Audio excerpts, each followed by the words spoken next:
How did we, the Martinez family, get this champions designation? We've been in the spotlight for a while now for what I will call our strident activism in Fort Worth Independent School District to get funding for the Dyslexia Services Department. Changes in the district quite literally made front page news in 2016. That August 2016, Fort Worth ISD and our family were on the front page of the Sunday paper in a story that was giving details about the progress that had been made. Because of efforts by the administration, by educators, by parents, it was a group effort.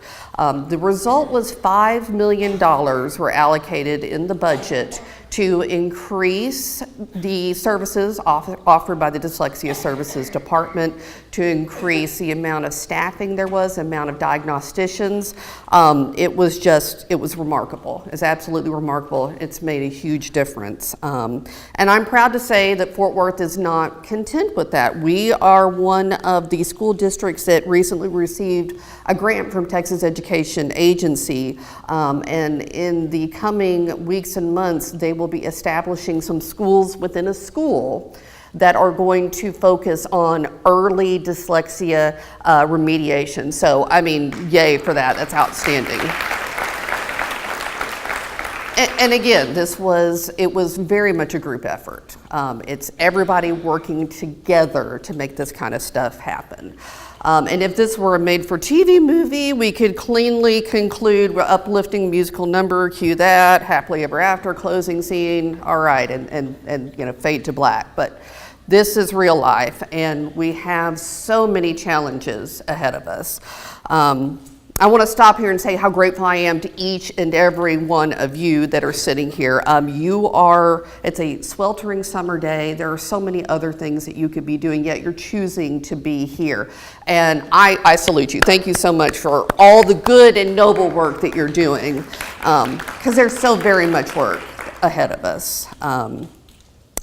So here's the thing. Champions are celebrated for their successes, but they are shaped by their struggles. And I believe that fully. There's so much truth in that. I think in our nation, we like to focus on the good news. We like to focus on the wins. We don't always acknowledge the difficulties that preceded those wins.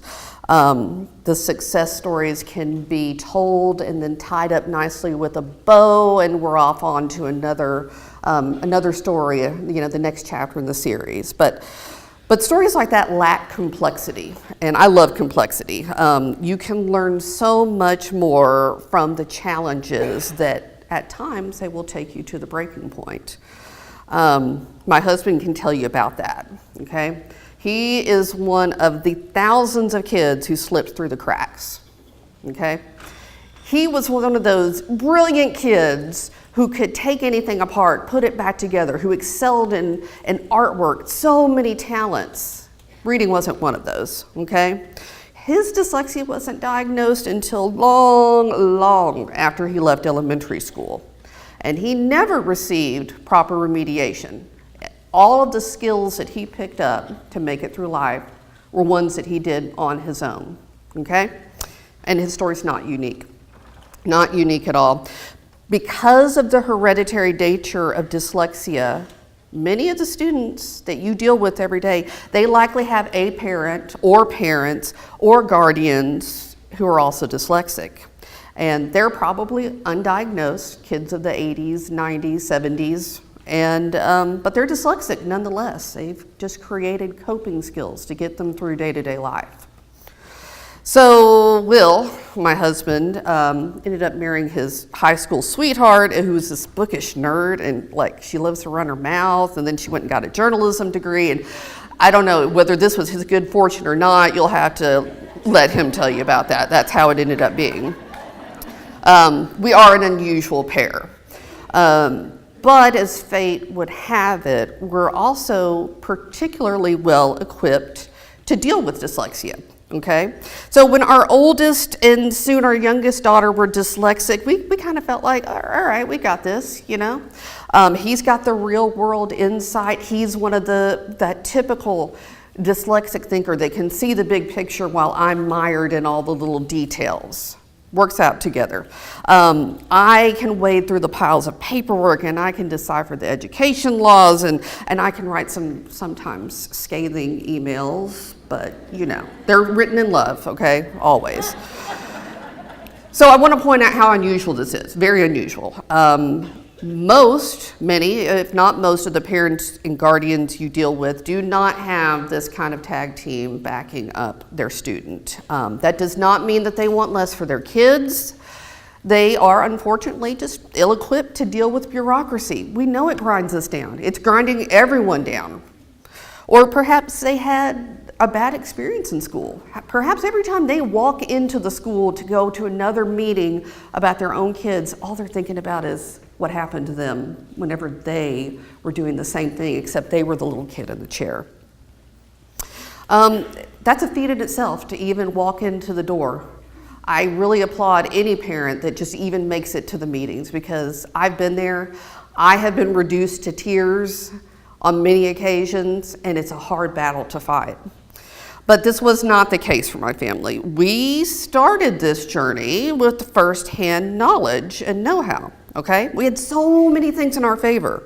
So here's what I figured. My husband's dyslexic, right? Is dyslexic, but I'm hyper-literate, like really just, you know, that weird kind of read everything. So I'm thinking genetics-wise, right? Like, so you take this and you take that and you mix it together, and we'll be like, okay, they'll be half, right? Like they'll be like middle literate because they got this. Genetics don't quite work that way. In case I went back to the Mendel little matrices and I went, oh yeah, that's not kind of how it works out. But so guess what? The Head Start, it didn't help that much, not when it came down to things. We still had so many obstacles. We had so many hard lessons that we had to learn, so many challenges. Even though you could say we did most things right. Somebody send me one of those parenting internet checklists, because I was that A type that was like, do all the things, make sure that you do everything by the book. Whatever is on there, we've probably done it. My kids have been read aloud to since the first week they were born. I had a 3-day-old propped up, and I'm like, look, let's read Little Red Riding Hood. He'll attest to that. I was weird that way. You know, they were raised in a home surrounded by books. I mean, ridiculously surrounded by books. They went to quality preschools. We limited screen time. Whatever it is, you know, we did the thing. We're doing all the right things.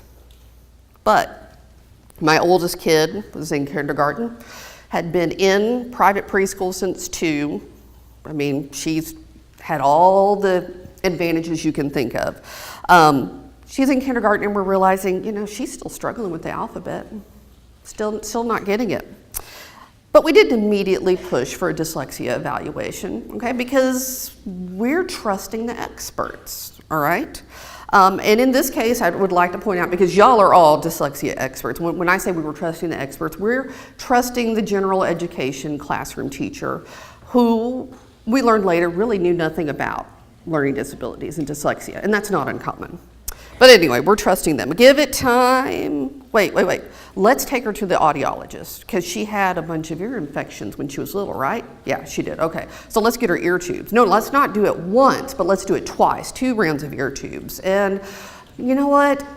She's got a little bit of a lisp. Let's do some speech therapy. We'll do some speech therapy, and that's going to help recognize the different sounds, and all will be well. And oh, wait, that didn't do it? What? Huh? So it was only after all that, after we went through audiologist, speech therapy, all the things that you can think of, not to mention the hours that we put her through at home doing extra drills over and over again. It was only then that we finally put our foot down and we said, listen, Dad is dyslexic. Okay, she's showing all the signs of dyslexia. Can we look into this? And this was, you know, now Ellie's 14 years old, so this was a while ago, and we got pushback. We actually continued to get pushback. She's too young for an assessment, we were told. We kept pushing. It wasn't until third grade that we finally got the official diagnosis and got her into the pull-out classes. And we all know that whole mantra of, we've got the third grade and then you go into fourth grade and you are making this transition from learning to read, reading to learn. So here she is on the precipice. She never learned to read. Things were only slightly better for our youngest daughter, who's 10 now.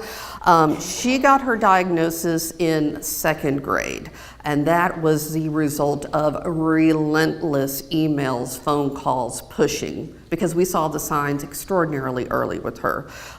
We actually had the good fortune of being able to work with a certified academic language therapist in private practice who helped us to afford her services so that she could get that help before the school was even able to offer this. That is unusual. This is not the norm, my friends, and you're all very well aware of that. It was second grade when she finally got her diagnosis and she began to receive the pull-out instruction. For Katie, her particular flavor of dyslexia is pretty severe. And we still feel like we lost a lot of precious time. We did get some remediation and some help from the private tutoring, but boy, it would have been great to have that coupled with things happening in the classroom. She's got a tough road ahead of her, she really does. She is making such great gains, though. Every day I'm just extraordinarily proud of all that she's accomplished. And our going into high schooler has, despite all the challenges and difficulties, maintained an AB average. She has taken AP classes. She's been accepted into the Ag and Veterinary program at Arlington Heights High School. So she's taken the world by storm. And I know that my little one can do the same thing. I know she can do it. And all these other kids that you're helping, they can do it too. They just need that additional push out the door. So our story is based on a best case scenario, really, right? I mean, we try to do everything the right way. But I want you to think about, imagine that you're the single parent of a dyslexic student. Y'all have encountered that, right? People with single parent families. Or you're a grandparent raising a dyslexic student, or you're a parent that's working 2 jobs to make ends meet and you're parenting a dyslexic student. And how are you going to respond to this struggle? I mean, can you even respond? Okay, are you equipped to do that? My family is working to help these families like I'm describing as much as we are trying to help ourselves. We're just so very aware that it is a daunting challenge. You're surrounded by acronyms. Melanie gave that great example of, I went to a meeting. What kind of meeting did you go to? Well, it was a meeting. This is something I hear all the time. Was it a 504 or IEP? What's that? This is the kind of thing that we're encountering day after day after day. So we're doing that, and we want these people to understand how they can help their children, how the children can make their way through this world and through this education system. And that requires taking an upper level view, okay? So we're kind of doing things on 2 levels. We're working to help the families just navigate the system, but we also have to work at that higher level and do advocacy work at the school districts, with the state legislature, with the federal government. We got our hands in everything. I mean, it's just, we're multitasking all over the place, as they say. Locally, I mean, this is why we raised the alarm when we learned through our own children that Fort Worth ISD was using old curriculum, okay? That's why we wrote letters. That's why we attended the school board meetings to make sure that certified educators, not aides, were teaching our dyslexic students. Because when we started this journey, Fort Worth ISD was using old dated curriculum. They were in the closets y'all were all nodding about, that's what the kids were in, okay? They were in an old teacher's lounge, very narrow little space. They were watching the videos, which at one time were very cutting edge, but not in the year in which my kids were receiving these services. And they were being taught, I tend to say more it was just they they were teachers' aides. They were doing the best they can, okay? They were not certified educators. I don't think that they really appreciated the nuance of what they were doing as much as they knew, get the kids in here, watch the video, follow the little rubric in front of me. And there's a big difference between that and the knowledge that you possess. But that's what they had, okay? Each and every year we continue to scrutinize the budget of the Fort Worth ISD because we know all too well that we got that $5 million, we got that influx of cash that allowed us to get the staff in, to get the curriculum in. But a school board budget is very, very complex, and stuff can be cut before you know it. And you don't know until you go, oh, wait a minute, we don't have that anymore? Why don't we have that? So my husband and I are the ones that go and download the board packets and the spreadsheets, and we just make sure, all right, cool, we're still, yeah, we still have the money, yay, off we go to the races. Trust me, if that was not the case, we would be raising the alarm. We have a strong group of parents in Fort Worth that whenever we are in a position where things aren't where we think it's supposed to be, we can reach out to them and they will get on the phone, they will email. It's a beautiful thing, such a beautiful thing. But all of this is why we started Dyslexia Resource Center of Tarrant County, because we want to help parents navigate these complex systems and get the best outcomes for their kids. We've been helping folks one-on-one. One of the big things we're doing is walking them through the acronyms, the paperwork, the meetings. It's overwhelming.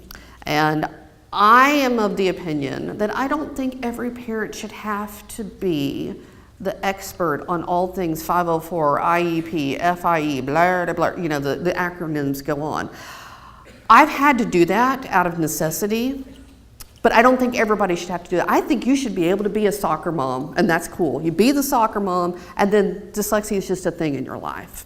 It should not be this all-encompassing thing that takes over your life. So that's what we're trying to do. We're trying to be that clearinghouse, okay, that resource, so that we can navigate you through those letters and whatever, so your kid can just be normal, so they can go to gymnastics class, and this is just another part of who they are. We encounter a lot of parents with very, very limited resources. We work with parents that are not, English is not their native language. Thankfully, my Spanish is not that great. My husband can come to my rescue, and collectively we're able to help those folks. These are not people that necessarily are going to have the time and resources to spend an hour in the evenings doing extra work with these kiddos. It's just not what they can do.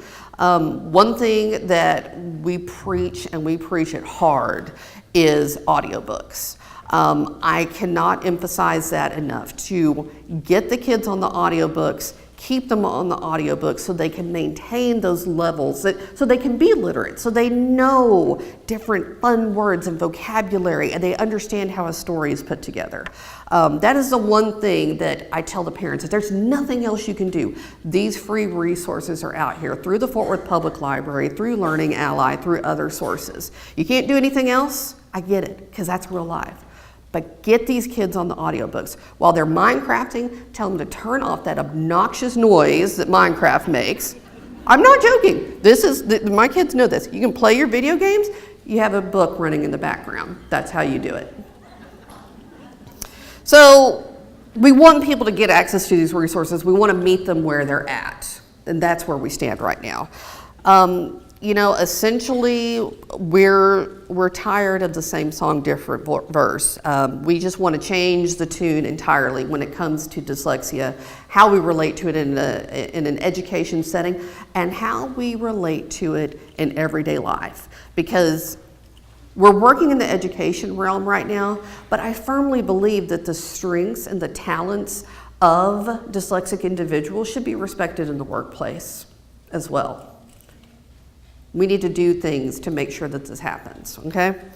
Our hope is that providing solid, consistent advice will help all the parents and students in our local area. We try to say relatively the same thing to everybody. Makes a big difference. We want these kids to have access to learning how to read. That goes back to those audiobooks and all the other resources. Above everything else, we believe that literacy is a human right. I don't care what recently came out of a courtroom.